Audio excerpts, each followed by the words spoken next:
Chapter 134, Jade can't be cut without a weapon.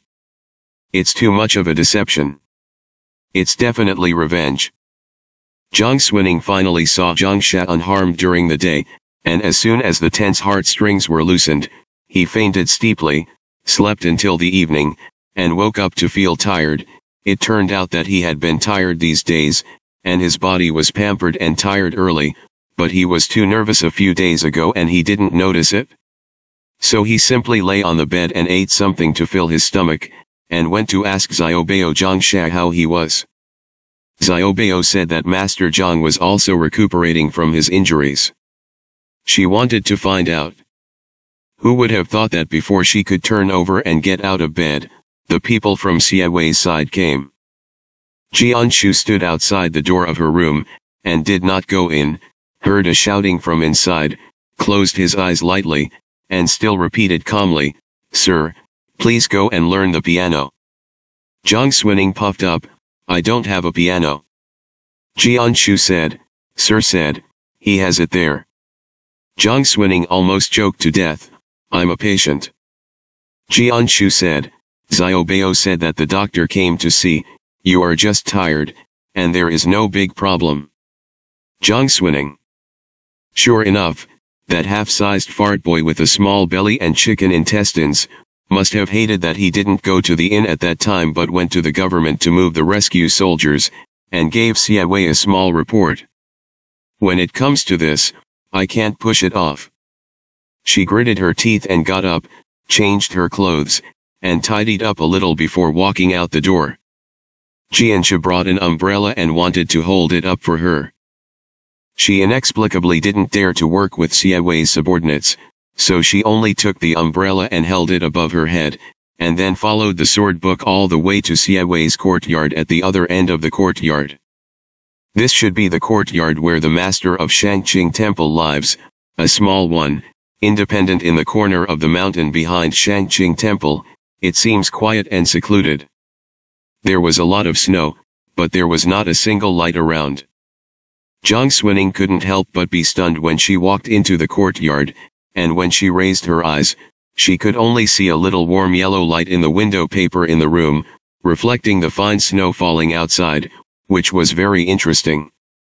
Maybe it's because this temple has been in disrepair for a long time, and although Xie Wei brought people here, the preparations are not very complete, and it is not unusual if he does not light the lamp, right?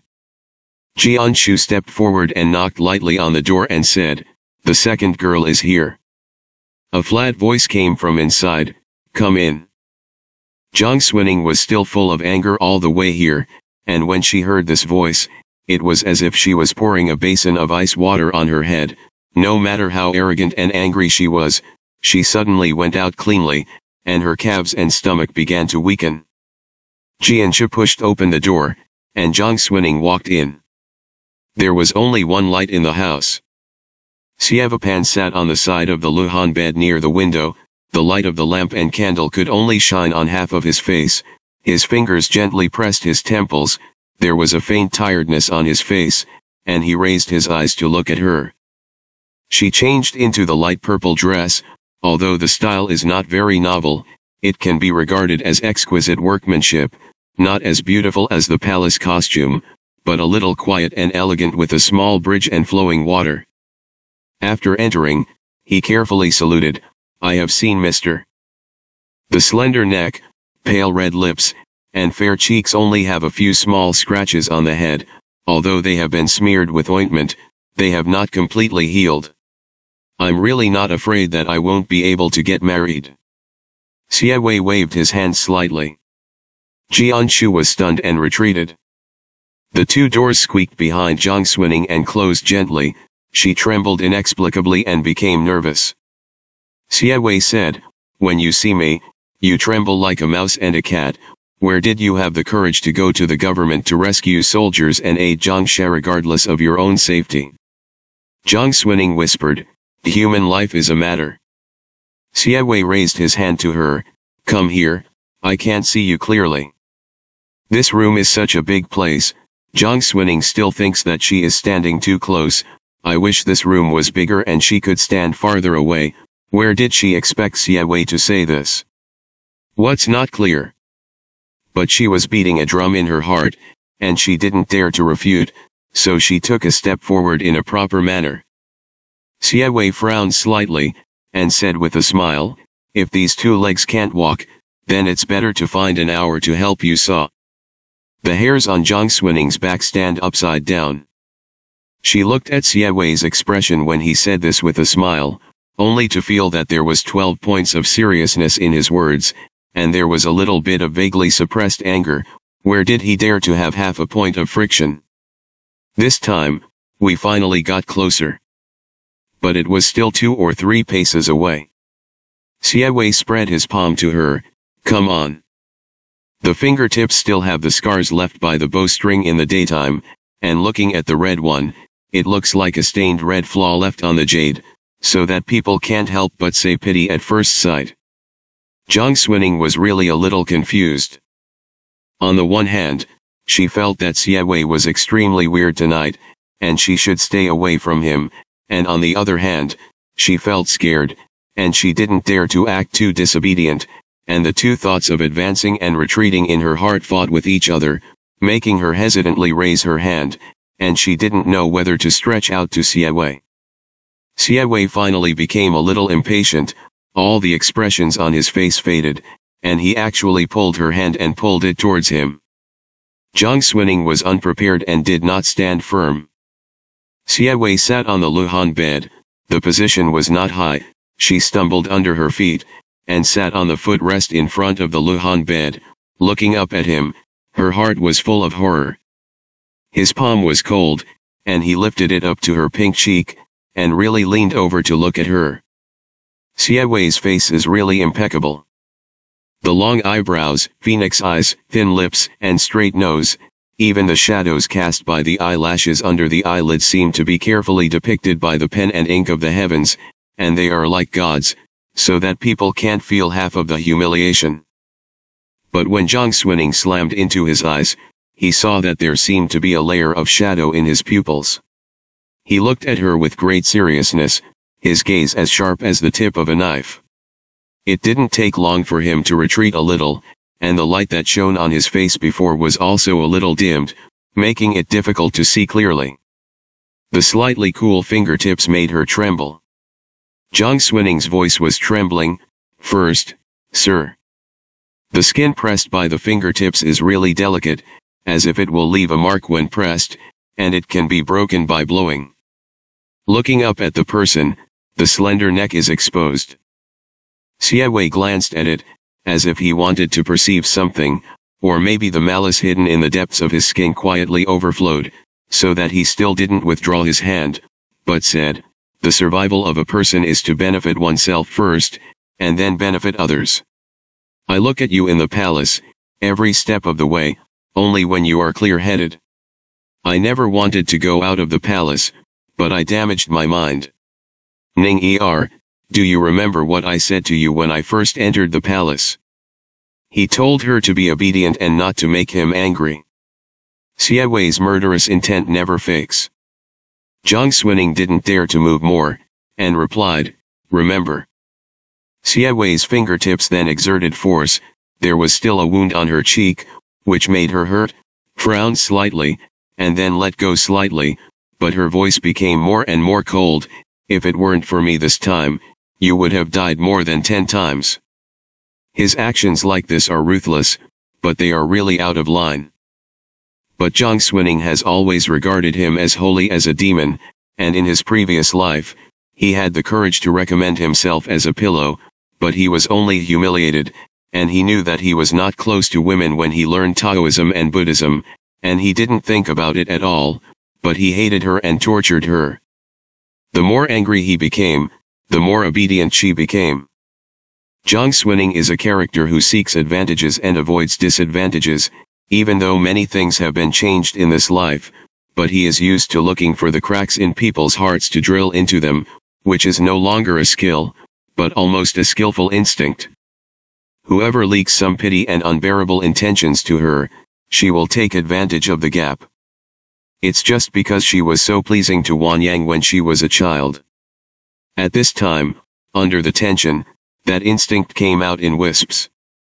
She carefully looked at his expression, and subconsciously felt that Siawei in this life was thinking of her some old kindness after all, and there was something about the Yanji Marquis mansion, so she should be much more merciful. Probably just annoyed that she ruined his plan.